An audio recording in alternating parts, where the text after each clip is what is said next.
மக்களே நான் உங்கள் சோமநாத் பேசுகிறேன். இன்றைக்கி நம்ம எங்கே இருக்கோம் அப்படின்னு சொல்லிட்டு பார்த்தீங்கன்னா, பெங்களூரில் நாகவரா அப்படின்னு சொல்லிட்டு மானியாத்தா டெக் பார்க்கோட முன்னாடி ஸ்டாப்பிங்கில் இருக்கக்கூடிய அடையார் ஆனந்த பவனில் தான் இருக்கும். வாங்க உள்ளார எல்லாம் எப்படி இருக்குது அப்படின்னு சொல்லிட்டு நம்ம ஒரு டீகோட் பண்ணுவோம். ஸோ இங்கே வந்து பார்த்தீங்கன்னா 2 இருக்குது. ஒன்று வந்து செல்ஃப் சர்வீஸ், இன்னொன்று வந்து டைனிங். செல்ஃப் சர்வீஸில் வந்துட்டு நாம் காசு கட்டி நாமளே வாங்கி நாமளே சாப்பிட்டோம். ஃப்ரீ டைனிங்கில் அவங்களே கொடுப்பாங்க, ப்ளஸ் எக்ஸ்ட்ரா கொஞ்சம் சார்ஜ் பண்ணிப்பாங்க. நாம் அவ்வளோ பெரிய ரேஞ்சில், அதனால் நம்ம வந்து செல்ஃப் சர்வீஸே போயிடலாம். ஸோ செல்ஃப் சர்வீஸில் பார்த்தீங்கன்னா எல்லாமே இங்கே வந்துட்டு பில்லுலாம் பார்த்தீங்கன்னா கொஞ்சம் காஸ்ட்லி தான். நமக்கே தெரியும் ஏடிபிக்கு வந்து கொஞ்சம் காஸ்ட்லி தான். ஸோ இதில் வந்து நான் மஷ்ரூம் பிரியாணி வாங்கலாம் அப்படின்னு சொல்லிட்டு நான் வாங்க போனேன். ஸோ பில்லு வந்து பார்த்தீங்கன்னா இவங்க வந்துட்டு அதில் போட்டிருக்க பில்லு பார்த்தீங்கன்னா கம்மி தான், ப்ளஸ் டேக்ஸஸ் அப்படின்னு போட்டுறாங்க. ஸோ இப்போ வந்து நம்மளோட ஃபுட்டு வந்து வந்துருச்சு. டேஸ்ட் அப்படின்னு சொல்லி பார்க்கலாம்.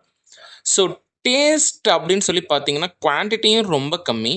அதே சமயம் டேஸ்ட்டும் பார்த்தீங்கன்னா ஓரளவு சுமாராக தான் இருந்தது. ஒன்றும் ஹைப் இல்லை. ஸோ வந்த அளவுக்கு ஏதோ ஒன்று சாப்பிட முடியும்னு சொல்லிட்டு அது ஒரு ஐஸ்கிரீமாச்சும் சாப்பிட்டு போயிடும் அப்படின்னு சொல்லிட்டு தான் ஒரு ஐஸ்கிரீம் வாங்கினேன்.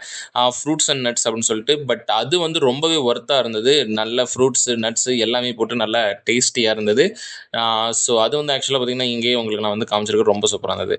இந்த வீடியோ பிடிச்சா லைக் பண்ணுங்கள், கமெண்ட் பண்ணுங்கள், சப்ஸ்கிரைப் பண்ணுங்கள். தேங்க்யூ.